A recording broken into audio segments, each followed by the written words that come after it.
were cordoned off from us as soon as we picked a given spec. Make those formerly spec-specific abilities available to us if we spend the talent points to get them. In my ideal class tree, I have both Blessing of Protection and Hammer of the Righteous / Blessed Hammer as base protection talents. And I have Hammer of Wrath and Templar's Verdict as base retribution talents. Holy didn't even have those abilities before. It's making me wish I could put Holy Shock in the class talents for retribution and protection, but I was warned against doing that lest it become a must-have. Denounce ended up my second choice for that kind of thing. That aside, the idea is that a Retribution Paladin who wants to specialize in multi-target damage can grab Hammer of the Righteous or Blessed Hammer and replace Crusader Strike with one of those, thus gaining a multi-target Holy Power builder. And a soloing Protection Paladin or Holy Paladin who wants to do more damage can take Templar's Verdict. Heck, there was one point where I was soloing as Holy, got an offhand item that wasn't a shield while questing, and that was my best gearing option at the time. I played through that segment while having absolutely no damaging Holy Power spenders, and that wasn't really all that fun.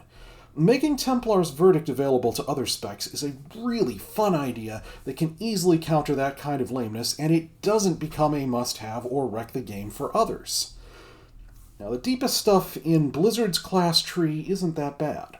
I'm kind of expecting that another one of the reasons they went with defense, cooldown, offense as the three columns instead of Holy Protection and Retribution is because Dusk and Dawn felt like something Holy and Protection alike could benefit from. Technically, Retribution could too, since it boosts damage as well as healing. Hopefully, I made my ideal class tree connected enough so that a Retribution Paladin who wants the benefits of Dusk and Dawn can get those benefits without taking too many talents that they don't want. Zealot's Paragon is probably good where it is as the Retribution deepest talent. While there's not that much that's specifically protection-ish about Sanctified Wrath or Seraphim, which is the deepest talent in that part of the middle of the class tree, I did remember seeing Seraphim in the protection talent grid from before Dragonflight, and that, plus the fact that I'm intentionally making things very connected in my ideal class tree, made me decide to keep it where it is. One thing of note, Divine Toll is fairly deep in the Holy column, and I put it in a place where it's fairly well connected so other specs can get it if they want to. Honestly, Divine Toll is in every spec tree. Why do they bother with that when the class tree makes more sense and creates more room in the spec trees? Well, maybe because putting it way over on the Holy side means any protection, or especially Retribution Paladins, who want that need to spend a lot of prerequisite talents to reach over and get it. I guess this is going to be one of the hard-to-place class talents, which might be the developer's reason for putting it in the spec talent trees. Plus, taking it out of the spec talent trees does open up the question of what to put in its place.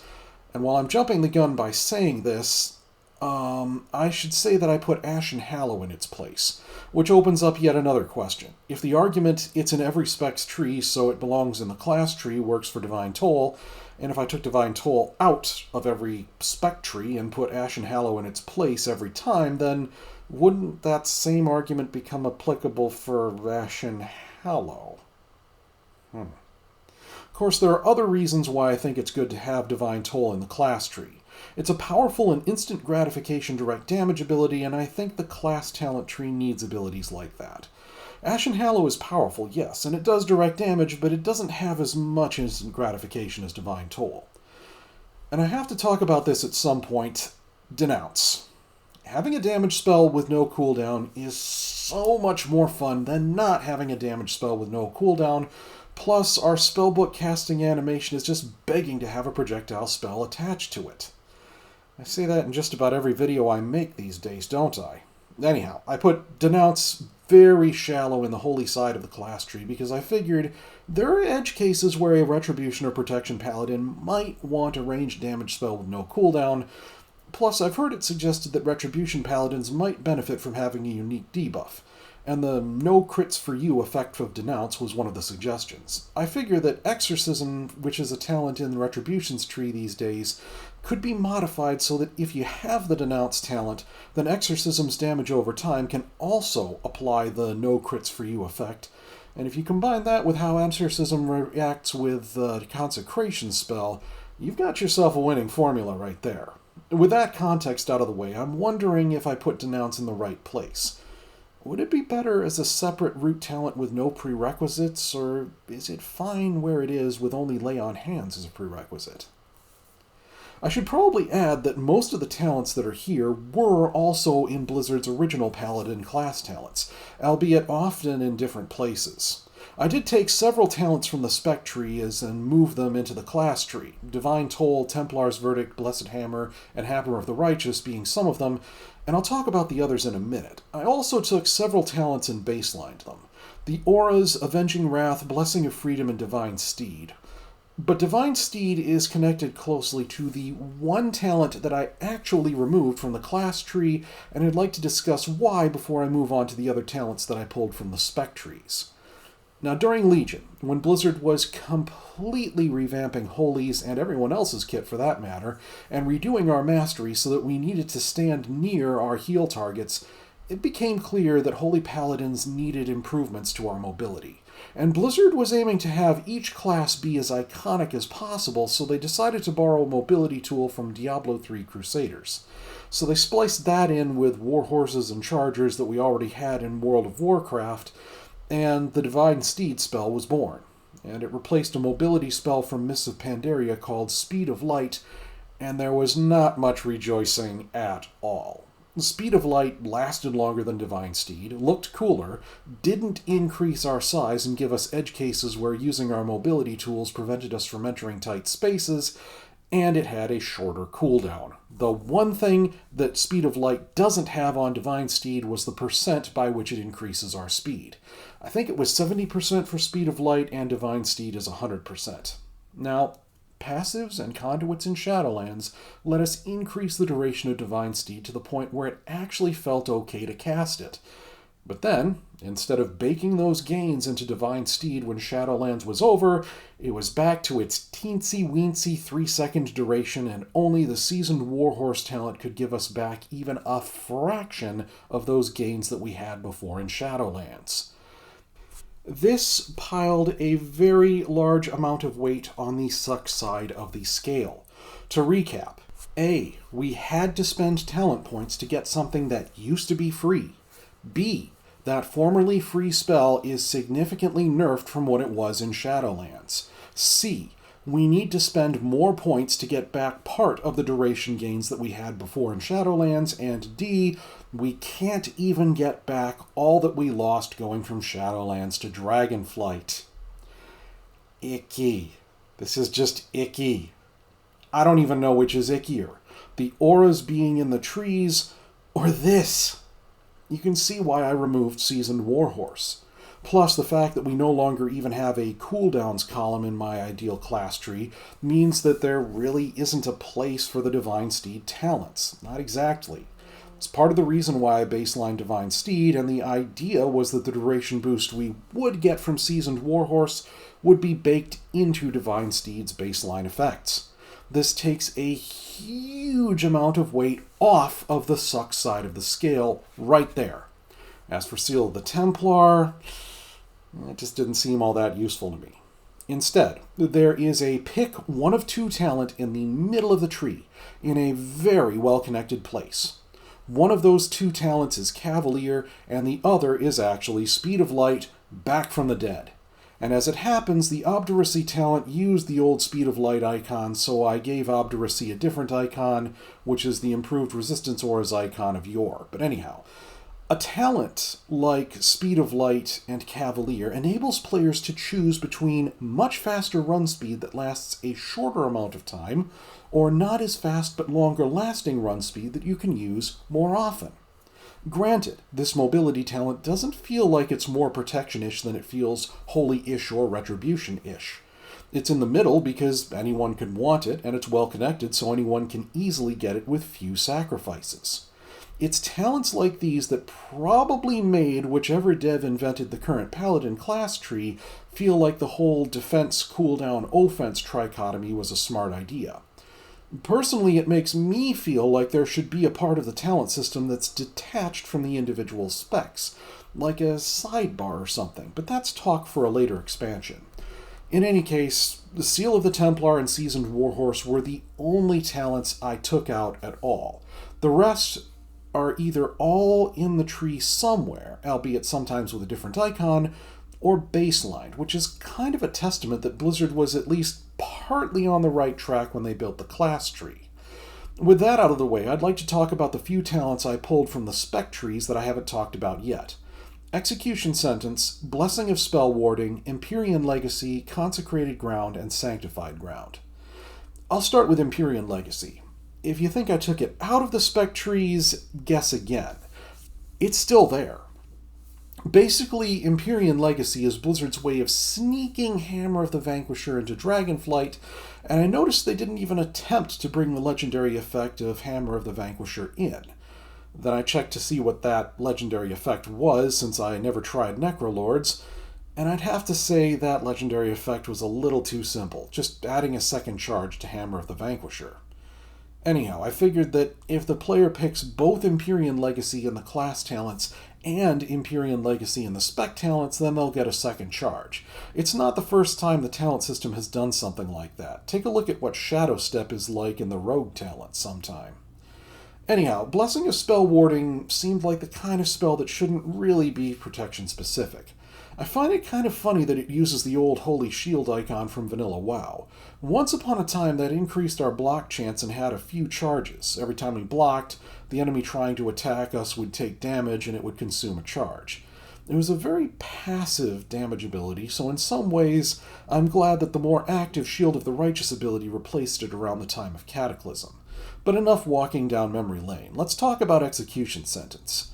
I got good feedback from having that as a deep Retribution class talent, and that's the main reason I pulled it into the class talents. If Execution Sentence as a class talent made sense then but doesn't make sense now, I'll reverse that. But it felt like the class talents could have used another damage ability.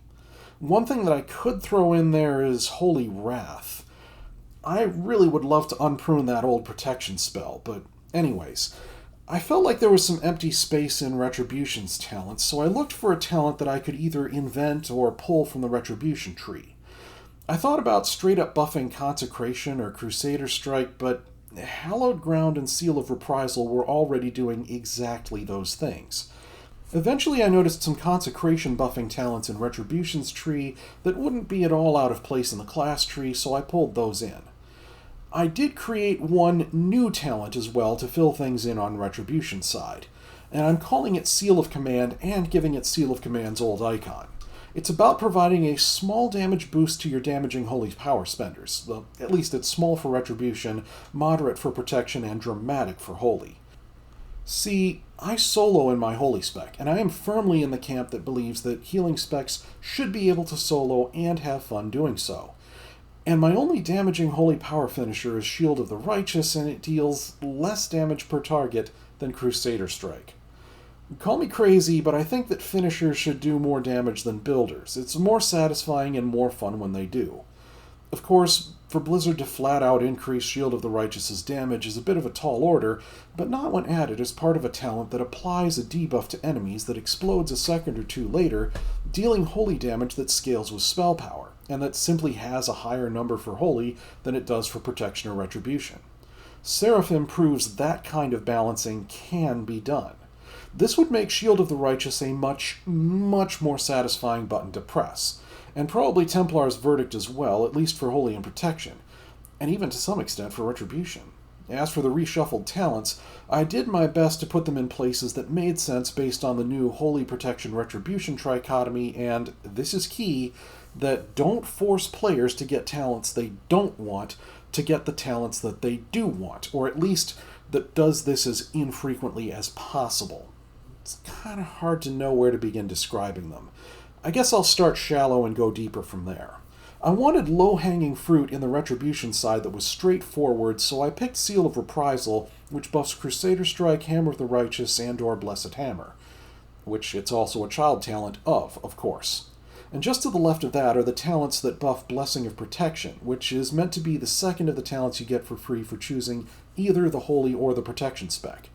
Being just after Blessing of Protection, it felt right to put them there.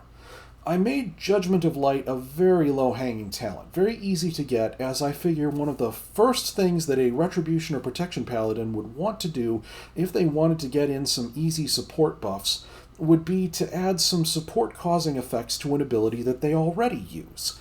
Judgment of Light fits the bill, so I think it works well as a shallow Holy Side talent. The shallow talent should be things that other specs would want to get their hands on, I figure. And yes, that is why I put Hammer of Wrath, Templar's Verdict, Hammer of the Righteous, Blessed Hammer, and Denounce as shallow in the tree as I did. Using some of those abilities while soloing as Holy is a legitimate use case, as I, the perennial casual who solos as Holy, can attest. Moving on, Improved Cleanse is pretty close to where it was before, albeit a little shallower. Again, it's the exact kind of thing a Retribution or Protection Paladin who wanted some support utility in their kits would pick. I worry a little bit that I moved Repentance and Blinding Light to the wrong place. I mean, as prerequisites, you can get Judgment of Light, Improved Cleanse, or Improved Blessing or Protection if you want to get either Repentance or Blinding Light as a crowd control ability. None of those choices suck per se, but it does leave me wondering if I had one too many abilities a player wouldn't want in the way of an ability players would want, and whether I should maybe switch around Judgment of Light and Denounce. I figure a damage spell with a 40-yard range and 0 cooldown might just be easier to justify for Retribution, maybe a little?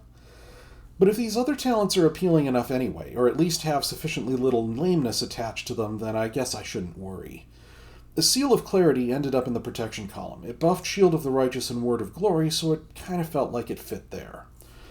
Now, it wasn't until after I'd recorded everything that I realized something else about Seal of Clarity that, to my shame, I hadn't realized even after taking both it and Dusk and Dawn and playing with both of them for a few months. Those two talents do not play well together.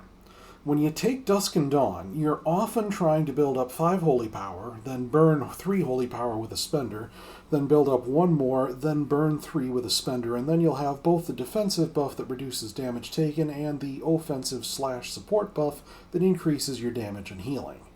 That has a rhythm to it, and a rhyme and reason, but when there's a chance that one of your spenders will unexpectedly take you down by 2 instead of by 3 holy power, then it makes it that much harder to reach 0 holy power, simply because what you expected and what you got were 2 different things.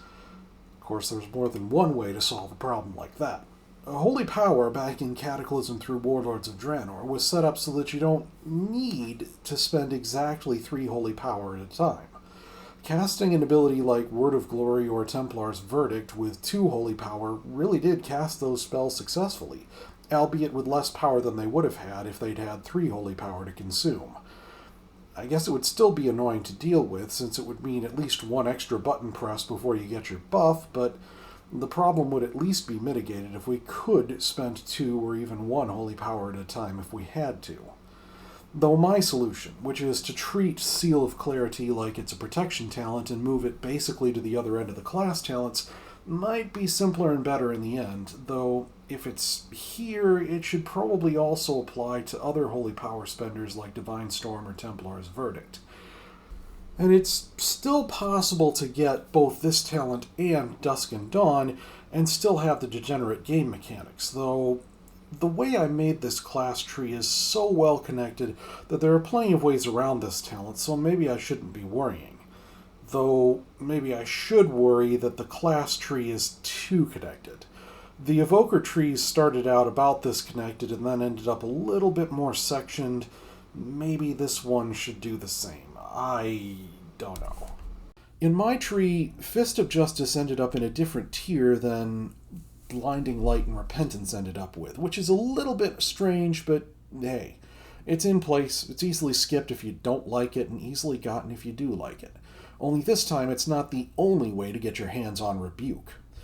I also moved Aspirations of Divinity so it was in Retribution's wheelhouse, again as fairly low-hanging fruit. Before, it was really deep in the class talents, and considering that its effects entail providing a buff to a primary stat when you use Crusader Strike or one of Crusader Strike's replacements, maybe I should have had Aspirations of Divinity deeper. As it is, it's connected to talents that are easily desirable, so it felt like putting it low in Retribution's side was a smart idea, but we'll see what feedback gets me. Greater Judgment is still pretty far on the Retribution side, albeit a bit deeper than it was, and it's no longer connected to Rebuke, either as a prerequisite or having Rebuke as a prerequisite. Hallowed Ground, which was the name of a talent in Cataclysm that had a different icon, seemed like a good choice for what to put in the protection column near Retribution, since this version of it straight up increases Consecration's damage. But I have an ulterior motive for placing it where it is. I wanted my mobility talents very centrally placed, and I wanted an easy path to them that would give Retribution things that they wanted. Buffing Consecration is at least something they'd probably be interested in. So I put a direct line from Rebuke to Cavalier and Speed of Light, pathing it through Hallowed Ground. Unbreakable Spirit is similarly placed. It's a talent that's fairly general purpose in that it lowers the cooldowns of several low snap buttons, including Divine Shield and Lay on Hands. I figured Unbreakable Spirit would be a good prerequisite for the mobility talents as well, and I likewise put it in between Repentance and Blinding Light and the mobility talents. You can also get to it from improved Blessing of Protection in the Resistance Aura talent, though you can get to the mobility talents from Resistance Aura directly as well. I put Blessing of Sacrifice in Holy's wheelhouse as well, still fairly deep, although one tier shallower than it was in Blizzard's Paladin class tree on release. Obviously, the talents to buff Blessing of Sacrifice are below it, but there is one thing I'm not so sure of. I put the Golden Path and Seal of Mercy talents under Blessing of Sacrifice. As a Holy Paladin myself, I would never forego getting Blessing of Sacrifice. It's almost like giving your tank a free damage reduction button. Heck, during my brief foray into hardcore raiding during Cataclysm, we used Blessing of Sacrifice as another de facto damage reduction button for our tank. We discussed it as our strategy and everything. So maybe making Blessing of Sacrifice a prerequisite for Golden Path wasn't such a bad idea after all. It depends. If the Golden Path talents would work better as low-hanging fruit that would enable Protection or Retribution to derive some support from an ability that they're going to cast anyways, maybe I'd have to think about moving them down there. And think about what to put in their place now. Oh well.